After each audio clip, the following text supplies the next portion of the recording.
Wahdashi TV Online, ukweli na uhakika. A'udhu billahi minash shaitanir rajim. Bismillahir rahmanir rahim.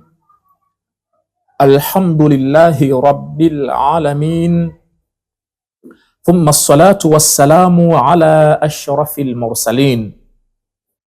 Habibi qulubina wa tabibi nufusina wa qaidi masiratina nabiyyina Muhammadin sallallahu alayhi wa ala alihi at-tayyibin at-tahirin wa sahabatihi al-khullas al-muntajabin wa ba'd.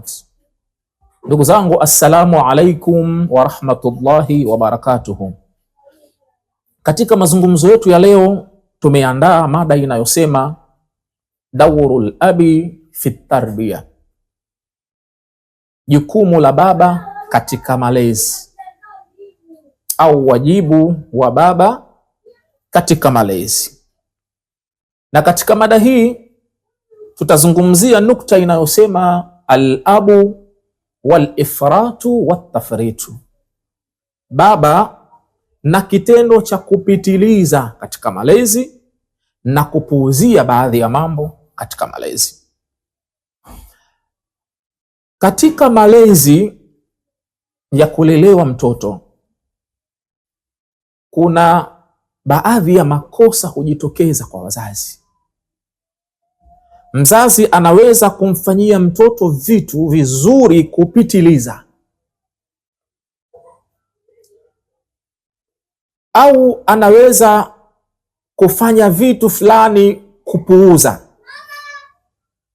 Katika fani ya malezi, kumlea mtoto kwa upande wa kupitiliza sehemu fulani au kupuuza vitu vingine, haya yote ni makosa kitaalamu. Na ndiyo maana wataalamu wanasema kunatakiwa kuwe kuna kitu kinaitwa al-i'tidalu fil umur, uwiano na wastani katika mambo. Yani mzazi asimlee mtoto kwa kupitiliza vitu fulani na wala asipuuze vitu fulani, yani asizidishe wala asipuuze. Anatakiwa atembee katikati, amlee mtoto kwa wastani, kwa uwiano wakati na kati.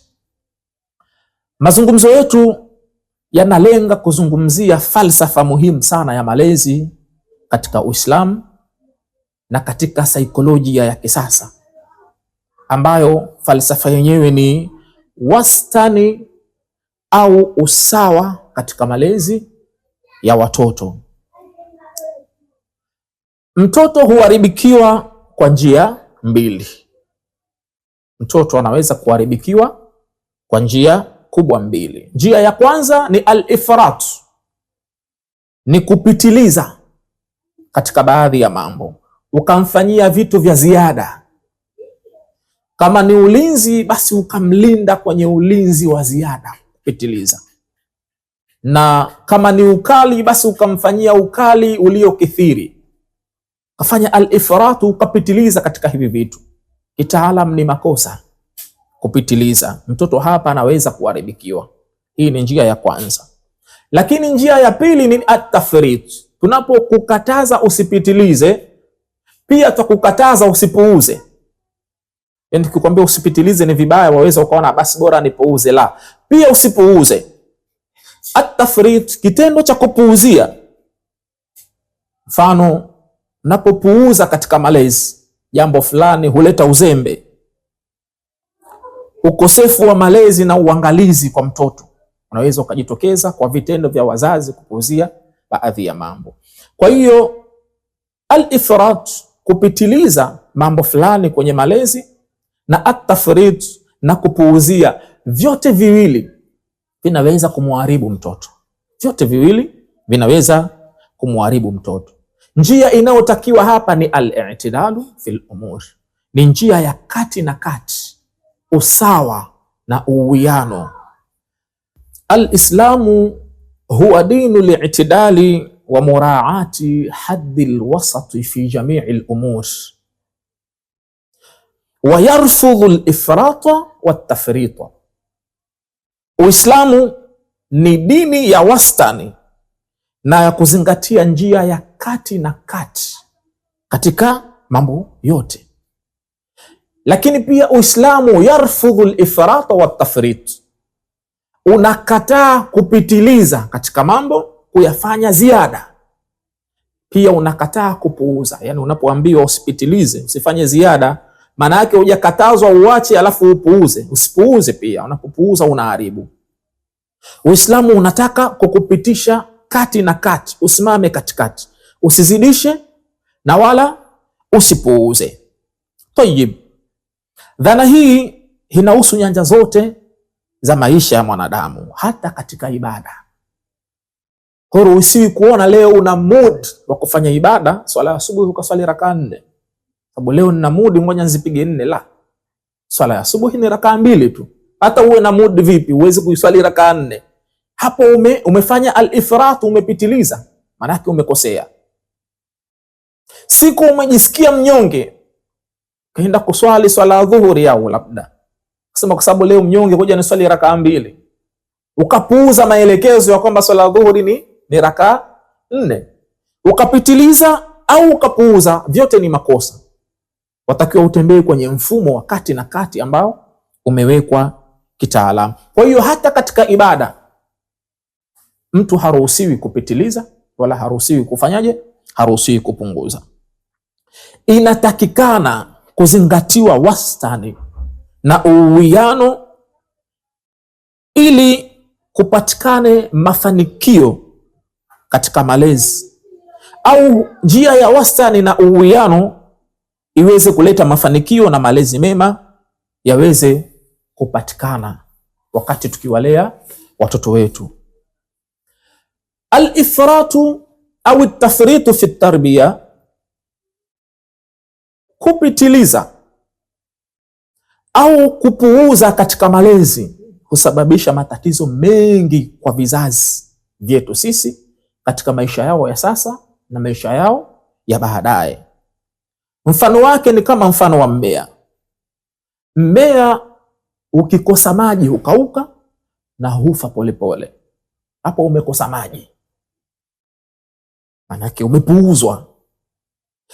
Lakini pia ukimwagiwa maji mengi kupita kiasi pia hufa, na hapo umepitiliza. Unaona, hata kwenye mmea hakutaki kupitiliza wala kupuuza. Ukimwagia maji mengi kupitiliza ule mmea, ukaona labda ndio unaupendezesha, utauua. Lakini pia ukiupuuza ukaukosesha maji, vile vile ukauka na hufa pole pole. Vivyo hivyo katika malezi ya watoto, ukimuacha mtoto afanye anavyotaka katika jambo fulani, kama vile kucheza bila mipaka na mambo mengineyo, hilo linaweza kuwa hatari kwake na kwa maisha yake ya baadaye. Hapa umemuacha, umempendelea mapenzi ya kupitiliza, ukaamua muache mtoto awe huru afanye anavyotaka. Hii inaweza kusababisha athari na maharibifu katika maisha ya mtoto huyo. Na wakati huo huo si vizuri pia kuwabana watoto sana,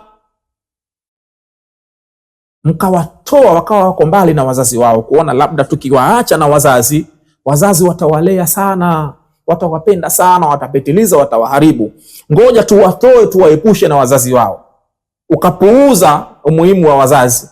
Hili pia nalo ni tatizo. Hili pia ni tatizo, kuwaweka watoto mbali na wazazi kwa dhana ya kwamba tukiwaacha na wazazi watadekezwa, watapendwa sana, wataharibikiwa. Hili pia nalo ni tatizo. Ukiwatenga watoto na wazazi, utakuwa umepuuza ule umuhimu wa watoto kubakia karibu na wazazi. Kinachotakikana hapa ni kuzingatia wastani na uwiano katika mambo ya malezi. Na ni nini maana ya wastani? Napozungumzia uwiano au wastani, ni nini maana yake? Maana ya wastani katika malezi ni kutomlea mtoto kwa ukali wa kupindukia. Kuna wazazi ni wakali sana, anamfokea mtoto kama anamfokea mtu mzima, au kama anagombana na mtu mzima mwenzake. Kwa hiyo tunaposema maana ya wastani katika malezi ni kutomlea mtoto kwa ukali wa kupindukia, wala kutomuacha bila mipaka. Usimlee mtoto kwa ukali wa kupindukia, lakini pia usimuache hivi hivi bila mipaka, bali ni kumpa haki zake kwa uwiano wa wastani, kati na kati. Usimlee kwa ukali, usimfokee mtoto bwana, usimfanyie mtoto ukali. Haina maana mtoto hafai kugombeshwa ukasema basi mimi naacha bwana, ukapuuzia. La, usimlee mtoto kwa ukali wa kupindukia, lakini pia usimuache hivi hivi bila kumwekea mipaka. Kinachotakiwa ni kumpa haki zake za msingi kwa uwiano na kwa wastani, kwa ile hali ya kati na kati ambayo ndiyo tunafundishwa katika malezi. Mtoto anahitaji vitu viwili kwa pamoja. Cha kwanza, mtoto anahitajia mapenzi na huruma, avipate kutoka kwa wazazi. Lakini kitu cha pili, anahitajia mtoto mipaka na malezi. Lazima yekewe mipaka, alafu walelewe na wazazi. Akikosa kimoja kati ya hivyo viwili, utu wake mtoto unaweza kuathirika. Anaweza akapoteza utu wake, akaathiriwa vibaya. Kwa mfano, mtoto anayependwa sana kupitiliza na bila ya kufundishwa nidhamu, mtoto huyu anaweza kuwa mvivu. Yaani ni swala halihitaji kubishana kabisa. Watoto wote wanaopendwa sana kwa kupitiliza na bila kufundishwa nidhamu, watoto hawa wanakuwa wavivu. Kwa hiyo mtoto anaweza kuwa mvivu. Ukimpenda sana kupitiliza na hujamwekea nidhamu, anakuwa mvivu. Cha pili, mtoto huyu atakuwa mbinafsi. Lazima atakuwa mbinafsi na atakuwa ni mwenye kutaka kila kitu kirahisi. Kila kitu kwenye maisha yake atakihitajia kirahisi, kwa sababu ameshazoeshwa kutafuniwa na wazazi. Amezoeshwa kufanyiwa kila kitu na wazazi. Kwa hiyo hapa kumeonekana ile nukta yetu ya al-ifrat, ya mapenzi ya kupitiliza. Wazazi wamemlea mtoto huyu kumfanyia kila kitu, wamepitiliza katika malezi na hawajamwekea nidhamu. Na upande wa kupuuza vile vile, mtoto anayeadhibiwa sana bila kupewa upendo na wazazi anaweza kuwa ni mtoto mwenye hofu kwenye maisha yake, wakati wote akawa ni mtu muoga.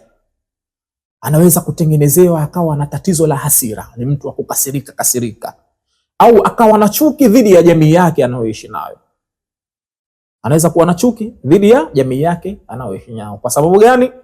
Amekosa upendo wa wazazi wawili, ametengenezewa jeraha katika moyo wake. Kwa hiyo kuna wakati ukifika, anahisi jamii nzima imemdhulumu, anataka kulipiza kisasi, anakuwa na chuki. Na ndio maana tunapata majambazi, tunapata vibaka, tunapata waizi. Ni watu wamekosa malezi mazuri na upendo mzuri kutoka kwa wazazi wao. Tulitoa mfano wa mmea, tukasema mmea ukikosa maji hukauka, hapa umepuuzwa. Na tukasema pia ukipata maji mengi kupita kiasi pia uharibika. Yote ni matatizo. Na huu ni mfano mkubwa sana katika saikolojia ya malezi. Kitaalamu, mtoto huhitaji upendo wa kutosha. Mtoto anahitajia upendo wa kutosha kutoka kwa wazazi wake. Mtoto anahitajia uhuru wa kiasi, anahitajia nidhamu ya kiasi, na anahitajia ulinzi wa kiasi. Apewe uhuru lakini wa kiasi, usipitilize, na wala asinyimwe uhuru wake. Apewe wa kiasi. Apewe nidhamu ya kiasi, isipitilize wala asinyimwe, na apewe ulinzi pia wa kiasi, asilindwe sana wala asiachwe akawa huru. Yaani mambo yaende kwa kiasi, kwa wastani, kwa njia ya kati na kati. Ziada yoyote itakayozidi kwenye mambo haya au upungufu utakaojitokeza kwenye mambo haya tuliyoyataja, uharibu maendeleo ya ubongo wa mtoto, lakini pia uharibu hisia za mtoto na tabia za mtoto. Kwa hiyo ndugu zangu, kinachotakikana hapa ni kuzingatia wastani na uwiano katika malezi ya mtoto. Tusizidishe na wala tusipuuze, tusimame kati katika njia ya wastani na uwiano mzuri, ili tuweze kufanikiwa katika malezi ya watoto wetu.